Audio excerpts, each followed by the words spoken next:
दास्तान सलाहुद्दीन। दोस्तों, सुल्तान सलाहुद्दीन अय्यूबी दुनिया के सबसे महान जंगजुओं में से एक हैं। सुल्तान सलाहुद्दीन अय्यूबी की पैदाइश 1138 में टर्किट में हुई थी। उस वक्त उनके वालिद नजमुद्दीन टर्किट के हुक्मरान थे। दोस्तों, सुल्तान सलाहुद्दीन अय्यूबी ने सारी जंगी सलाहियत अपने वालिद से ही सीखी। सुल्तान सलाहुद्दीन अय्यूबी एक बहुत ही होशियार इंसान थे जिन्हें अमन पसंद था और वो कभी भी लड़ाई करना नहीं चाहते थे। लेकिन सलाहुद्दीन अय्यूबी की जिंदगी ने मोड़ तब लिया जब वो अपने चाचा के साथ इजिप्ट गए और वहाँ के दुश्मनों से उन्होंने जंग भी करी। अपनी चाचा की वफात के बाद सलाहुद्दीन अय्यूबी इजिप्ट के कमांडर यानी कि वजीर बने। सलाहुद्दीन अय्यूबी कभी भी बड़े महलों में नहीं रहे, वो मस्जिद के पास एक छोटे से घर में रहा करते थे। सलाहुद्दीन अय्यूबी ने अपनी जिंदगी में कई जंगें लड़ी और उन्हें फतह किया।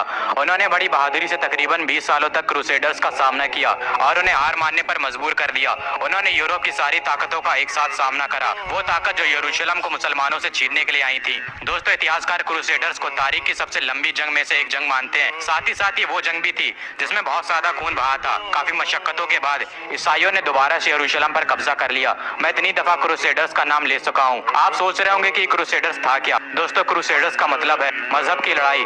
ये जंग सिर्फ एक शहर के लिए लड़ी गई थी जो कि यरूशलेम, जो कि तीनों ही मजहब यहूदी, ईसाई और इस्लाम में एक अहम मुकाम रखता है। ईसाइयों के लिए वो जगह है जहाँ पर ईसा अलैहिस्सलाम ने अपने दीन को फैलाया था। मुसलमानों के लिए ये जगह इसलिए जरूरी है क्योंकि इस शहर से हमारे नबी रसूलुल्लाह सल्लल्लाहु अलैहि वसल्लम मेराज के सफर पर गए थे। 15 जुलाई सन 1099 ये इस्लाम की तारीख का एक अंधेरे से भरा दिन था क्योंकि हजरत उमर के यरूशलेम को फतह करने के 462 साल बाद यरूशलेम फिर से ईसाइयों के कब्जे में जा चुका था। इस दिन मुसलमानों पर इतने जुल्म हुए जिसका तस्करा भी नहीं किया जा सकता है। इस दिन तकरीबन 70,000 मुसलमानों को शहीद किया गया। सड़कों पर इतना खून था कि घोड़े चल नहीं पा रहे थे, वो फिसल जा रहे थे। पूरे शहर में कई सारी मस्जिदों को तोड़ा गया।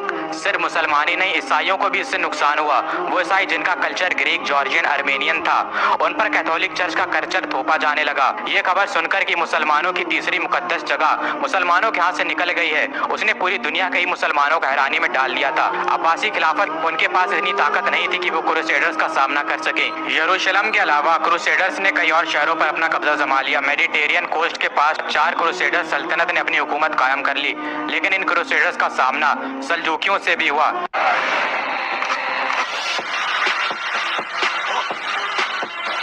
जिन्होंने इन्हें पीछे हटने पर मजबूर कर दिया।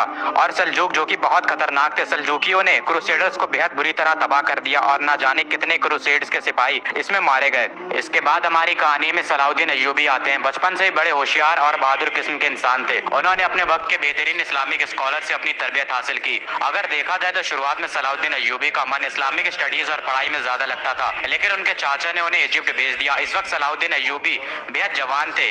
जब 1169 में सलाहुद्दीन अय्यूबी ने इजिप्ट में वजीर की गद्दी को संभाला तो इनकी मजहबी तालीमात ने इनकी गवर्नमेंट पॉलिसीज को बहुत मुतासिर किया। लेकिन एक शख्स जिसे सलाहुद्दीन अय्यूबी की बढ़ती हुई ताकत पसंद नहीं आ रही थी, वो थे नूर अल दीन, जो कि शाम में थे। इजिप्ट और शाम के लोगों को लगने लगा था कि इन दोनों के बीच जंग होना तय है, लेकिन ऐसा नहीं हुआ और 1174 में जंगी बीमारी से चलते वफात पा जाते हैं, जिसके बाद सलाहुद्दीन अय्यूबी की हुकूमत इजिप्ट के साथ साथ सीरिया पर भी कायम हो जाती है। मुसलमानों की जमीन जो अलग अलग थी उसे सलाहुद्दीन अय्यूबी ने फिर से एक कर दिया और क्रूसेडर्स की यरूशलेम की सल्तनत एक मजबूत इस्लामिक रियासत से गिर चुकी थी। 1170 और 1180 में पूरी मुस्लिम दुनिया एक हो गई थी और ईसाई अलग अलग हो गए थे, बिल्कुल उसी तरह जैसा कि सन 1099 में था, जब सारे ईसाई एक हो गए थे और मुसलमान एक नहीं थे। लेकिन सलाहुद्दीन अय्यूबी जंग करना नहीं चाहते थे। उन्होंने कई सारे मुआहदे किए यरूशलेम की सल्तनत के साथ, लेकिन रेनॉल्ड नाम के ईसाई हुक्मरान ने इन मुआहदों को तोड़ दिया। उसने कई सारे मुसलमानों का खून बहाया, यहाँ तक कि वो मक्का पर हमला करने की तैयारी करने लगा। जिसके बाद 1180 के दशक में सलाहुद्दीन अय्यूबी की फौज ने इन क्रूसेडर्स का मुकाबला किया और इन्हें पीछे हटने पर मजबूर कर दिया। इसके बाद तो मुसलमानों और ईसाइयों में दुश्मनी बढ़ती गई और बात जंग तक पहुंच गई और सलाहुद्दीन अय्यूबी और यरूशलेम की सल्तनत के बीच जंग होना तय हो गई और 1187 में ये जंग लड़ी गई, जिसे आज हम हत्तीन की जंग के नाम से जानते हैं। और इस जंग में सलाहुद्दीन अय्यूबी ने क्रूसेडर्स को खत्म करके रख दिया और फिर से मुसलमानों ने यरूशलेम को फतह किया, जिसका इंतजार मुसलमानों को पिछले 88 सालों से था। और इसके बाद सलाहुद्दीन अय्यूबी ने हजरत उमर के कदमों के निशान पर चले, जिन्होंने साल 637 में यरूशलेम को फतह किया था। लेकिन मुसलमानों ने ईसाइयों का खून ना बहाया, शहर में कत्लेआम ना हुआ और हर किसी को रहने और अपने दीन को फॉलो करने का पूरा हक था। अब जो यरूशलेम था वो पूरी तरह से मुसलमानों के कब्जे में आ चुका था, तो जाहिर सी बात है ये खबर सुनने के बाद ईसाइयों को गुस्सा आना लाजमी था।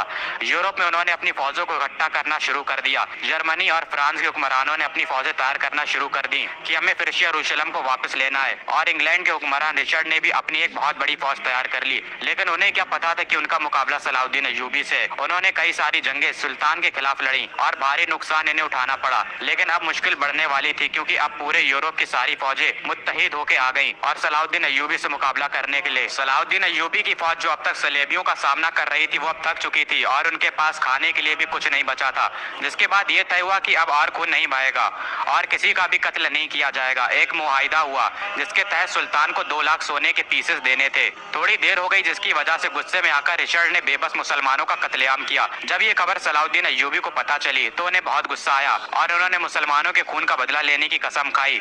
150 मील समुद्र का रास्ता तय करने के बाद सुल्तान ने इनके खिलाफ कई जंगें लड़ी और उन्हें भारी नुकसान पहुंचाया, जिसके बाद हुक्मरान रिचर्ड वो मुआहिदे के लिए मान गया और सुल्तान भी मान गए, जिसके बाद 1192 में एक समझौता हुआ और सारे क्रूसेडर्स को यरूशलेम से बाहर निकाला गया। इन्हीं के लिए अल्फाज फरमाए मौलाना तारिक जमील ने कि जिस कौम की बच्चियां नाच गाने को अपना शौक बना लें उस कौम से नाचने गाने वाले ही पैदा होंगे। खालिद बिन वलीद पैदा नहीं होंगे, मोहम्मद बिन कासिम पैदा नहीं होंगे, तारिक बिन जियाद पैदा नहीं होंगे, सलाहुद्दीन अय्यूबी पैदा नहीं होंगे जो अकेले पूरे यूरोप का सामना करें। आपको पता है सत्तीन की जंग में तकरीबन 7 सल्तनतें सलाहुद्दीन अय्यूबी के खिलाफ आ गई थी। पूरा यूरोप एक तरफ था, पूरा यूरोप उनके खिलाफ था और इधर तनहा सलाहुद्दीन था। इसके बावजूद उन्होंने उसमें इकट्ठा यूरोप को शिकस्त दी। रेनॉल्ड एक बादशाह था जिसने हज पर जाने वाले काफिलों पर हमला किया और हाजियों को कैद कर लिया और कहने लगा कि बुला अपने मोहम्मद को। तो जब हत्तीन की जंग हुई है उसके बाद बड़े बड़े बादशाहों को मुसलमानों के हाथों कैद किया गया, जिसमें रेनॉल्ड भी था। तकरीबन 12 बादशाह कैद हुए हैं और सब प्याज की शिद्दत से तड़प रहे थे। सलाहुद्दीन अय्यूबी ने सबको पानी पिलाया, रेनॉल्ड को नहीं पिलाया। तो उनमें से एक जो हुक्मरान था उसने अपने में से थोड़ा सा पानी बचाकर रेनॉल्ड को दे दिया। तो सलाहुद्दीन अय्यूबी ने कहा कि ये पानी तुम पिला रहे हो, मैं नहीं पिला रहा हूँ, क्योंकि इस्लाम में जब आप पानी पिलाते हैं तो ये अमन की निशानी होती है। रेनॉल्ड को इस्लाम की दावत दी गई लेकिन उसने इनकार कर दिया। तो सलाहुद्दीन अय्यूबी ने कहा कि मैंने कसम खाई थी जब तूने हाजियों के काफिले पर हमला किया था और कहा था कि बुला अपने मोहम्मद को सल्लल्लाहु ताला अलैहि वसल्लम, तो मैंने कसम खाई थी कि अगर अल्लाह ने मुझे मौका दिया तो मैं अपने हाथों से तेरी गर्दन को उड़ाऊंगा। ले आज ये मोहम्मद का अदना गुलाम तेरी गर्दन उड़ाने जा रहा है। और सलाहुद्दीन अय्यूबी ने उसकी गर्दन उड़ाई तो बाकी के जो बादशाह थे वो कपकपाने लगे। तो सलाहुद्दीन अय्यूबी ने कहा कि हमारे इस्लाम में नहीं है, हमारे इस्लाम में बादशाहों के साथ बादशाहों वाला सलूकी किया जाता है। लेकिन ये अपनी हद से ज्यादा आगे बढ़ गया था। और ये अल्फाज है सलाहुद्दीन अय्यूबी के कि अगर तुम्हें किसी कौम को बिना जंग के बर्बाद करना है तो उस कौम के नौजवानों में अय्याशी को आम कर दो और वो कौम बिना जंग के ही बर्बाद हो जाएगी। आप ध्यान दीजिए, जब तक मुसलमानों ने दीन के रास्ते पर हुकूमत की है तब तक शान से हुकूमत की है, लेकिन फिर उसके बाद मुसलमान अय्याशियों में डूब गए।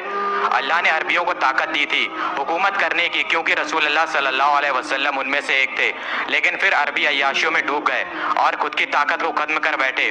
उस वक्त भी अरबियों के हाथ से निकला था यरूशलेम। अरबियों में इतनी ताकत नहीं बची थी कि वो फिर से वापस ले सकें। सलाहुद्दीन अय्यूबी ने वापस ला कर दिया और फिर इनके बाद क़यादत किनके हाथों में आई? तुर्कों के हाथों में आई। सुल्तान सलाहुद्दीन अय्यूबी कहने को तो सुल्तान थे लेकिन उन्होंने अपनी जिंदगी कैसे गुजारी ये सब जानते हैं। बड़ी शक्तियां देखी उन्होंने, अपनी जिंदगी में बड़ी बड़ी जंगें लड़ी और आज फिर यरूशलेम मुंतजिर है सलाहुद्दीन अय्यूबी का।